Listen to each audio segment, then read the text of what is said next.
রাজধানীর মুক্তধারায় আজ পালন করা হল গুরু পূর্ণিমা উপলক্ষে বিভিন্ন গুরুদের সম্মাননা জানানোর কর্মসূচি।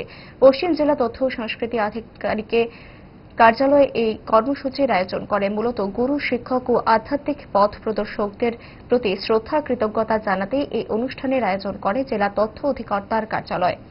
অনুষ্ঠানের উদ্বোধক হিসেবে উপস্থিত ছিলেন পশ্চিম জেলার জেলা পরিষদের দায়িত্বপ্রাপ্ত সভাধিপতি বিশ্বজিৎ শীল, ছিলেন তথ্য সংস্কৃতি দপ্তরের উপ অধিকর্তা রজত কান্তি দাস সহ অন্যান্যরা। এদিনের এই অনুষ্ঠানে গুরু সম্মাননা প্রদান করা হয় পদ্মশ্রী নরেশ চন্দ্র দেববর্মা, দ্রোণাচার্য পুরস্কারপ্রাপ্ত ক্রীড়াবিদ বিশ্বেশ্বর নন্দী, শ্রী চৈতন্য গৌড়ীয় মঠের ত্রিদন্তী ভিক্ষু ভক্তি কমল বৈষ্ণব মহারাজ, ইসকন আগরতলার মঠ রক্ষক শ্রীদাম গোবিন্দ দাসকে। এদিনের আলোচনা সভায় বক্তারা গুরু শিষ্য পরম্পরার গুরুত্ব তুলে ধরে সমাজে নৈতিক মূল্যবোধ, শিক্ষা ও মানবিক আদর্শ প্রতিষ্ঠায় গুরুর অবদানের কথা উল্লেখ করেন। সংবাদ মাধ্যমের সামনে কথা বলতে গিয়ে জেলা সভাধিপতি বিশ্বজিৎ শীল জানান,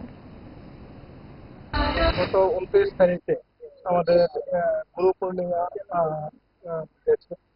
তো আমাদের এই গুরু পূর্ণিমা উপলক্ষে আজকে আমাদের পশ্চিম ত্রিপুরা জেলা পরিষদ এবং পশ্চিম ত্রিপুরা তথ্য সংস্কৃতি দপ্তরের যৌথ উদ্যোগে আজকে আমাদের এই গুরু পূর্ণিমা উৎসব আমাদের এই মুক্তধারা অডিটোরিয়ামে উদযাপিত হতে যাচ্ছে।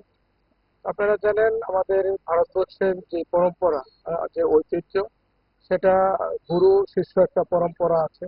আগে আমাদের গুরু গৃহ থেকেই সমস্ত কিছু সেখানে শিক্ষা বলুন, সংস্কার বলুন, সমস্ত কিছু সেখানে হতো। তো বর্তমান যুগেও আমরা গুরুর উপরে নির্ভর করতে হয়।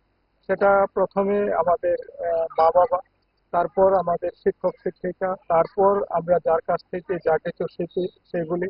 তাছাড়া আমাদের বিভিন্ন যে মঠ মন্দির আছে, সেখানে যে মহারাজরা আছে তাদের কাছেও আমরা বিভিন্ন সময় বিভিন্ন বিষয়ে সেখানে আমরা শিখি